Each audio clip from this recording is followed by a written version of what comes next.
মঙ্গলবার ইসরায়েলে তখন মধ্যরাত, ঘুমে আচ্ছন্ন বাসিন্দারা। এমন সময় হঠাৎ রাতের আকাশ কাঁপিয়ে ইয়েমেন থেকে ছুটে আসে একটি প্রতিশোধের মিসাইল। বেজে ওঠে সাইরেন, ছড়িয়ে পড়ে আতঙ্ক। বাসিন্দারা ঘুম থেকে উঠে ছুটোছুটি শুরু করে নিরাপদ আশ্রয়ের খোঁজে।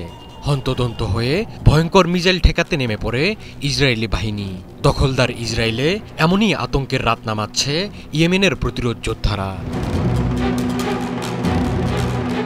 গাজায় ইসরায়েলি বাহিনীর বর্বরতার প্রতিশোধ এবং ফিলিস্তিনি জনগণের প্রতি একাত্মতার অংশ হিসেবে এই অভিযান চালিয়েছে ইয়েমেনের প্রতিরোধ গোষ্ঠী।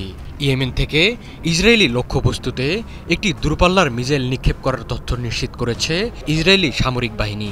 এ ঘটনার জেরে স্থানীয় সময়ে মঙ্গলবার রাত 1টার দিকে ইসরায়েল অধিকৃত অঞ্চলের বেশ কয়েকটি শহরে সতর্কতামূলক সাইরেন বেজে ওঠে।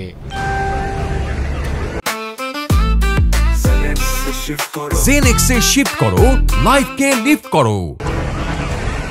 ইসরায়েলি দখলদার বাহিনী জানিয়েছে তারা ইয়েমেন থেকে নিক্ষেপ করা একটি মিসাইল শনাক্ত করেছে। তাৎক্ষণিকভাবে পরিস্থিতি পর্যবেক্ষণ ও মূল্যায়ন শুরু হয়েছে। শুরুতে বিভিন্ন শহরে আতঙ্ক ছড়িয়ে পড়ে। রাতের অন্ধকারে মিসাইলের শব্দে সাধারণ মানুষ ঘুম থেকে জেগে উঠে নিরাপদ আশ্রয়ের খোঁজে ছোটে। পরবর্তীতে মিসাইলটি প্রতিহতের দাবি করেছে ইসরায়েলি কর্তৃপক্ষ। এতে কোনো ক্ষয়ক্ষতির খবর পাওয়া যায়নি। ইয়েমেনি সশস্ত্র বাহিনী অনেক আগেই ঘোষণা করেছে তারা ফিলিস্তিনি জনগণের পাশে রয়েছে। গাজায় হামলা বন্ধ না হওয়া পর্যন্ত সামরিক ও কৌশলগতভাবে ইসরায়েলকে লক্ষ্য করে তাদের কার্যক্রম অব্যাহত থাকবে। এই প্রতিশ্রুতির অংশ হিসেবে ইয়েমেন থেকে শুধু মিসাইল হামলায় চালায়নি, বরং একটি সফল নৌ অবরোধও কার্যকর করেছে। এই অবরোধের ফলে লোহিত সাগর এবং আরব সাগর হয়ে ইসরায়েল সংশ্লিষ্ট পণ্যবাহী জাহাজ চলাচল মারাত্মকভাবে বাধাগ্রস্ত হচ্ছে। অনেক আন্তর্জাতিক জাহাজ কোম্পানি ওই রুট এড়িয়ে চলতে বাধ্য হচ্ছে। ফলে বাণিজ্যিকভাবে ইসরায়েল বড় রকমের চাপের মুখে পড়েছে।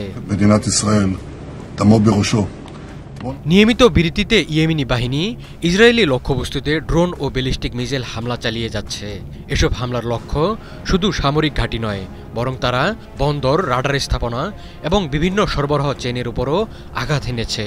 ইয়েমেনের পক্ষ থেকে জানানো হয়েছে যতদিন গাজায় ফিলিস্তিনি জনগণের উপর ইসরায়েলি আগ্রাসন চলবে ততদিন ইয়েমেন তার সামরিক কর্মকাণ্ড চালিয়ে যাবে। এদিকে গাজাতেও দখলদার ইসরায়েলকে প্রতিরোধ করে যাচ্ছে হামাস। গাজাকে ইসরায়েলিদের জন্য মৃত্যু উপত্যকা বানিয়েছে তারা। প্রতিরোধ গোষ্ঠীটি জানিয়েছে যতদিন স্বাধীন ফিলিস্তিন রাষ্ট্র গঠন না হবে ততদিন তারা অস্ত্র সমর্পণ করবে না।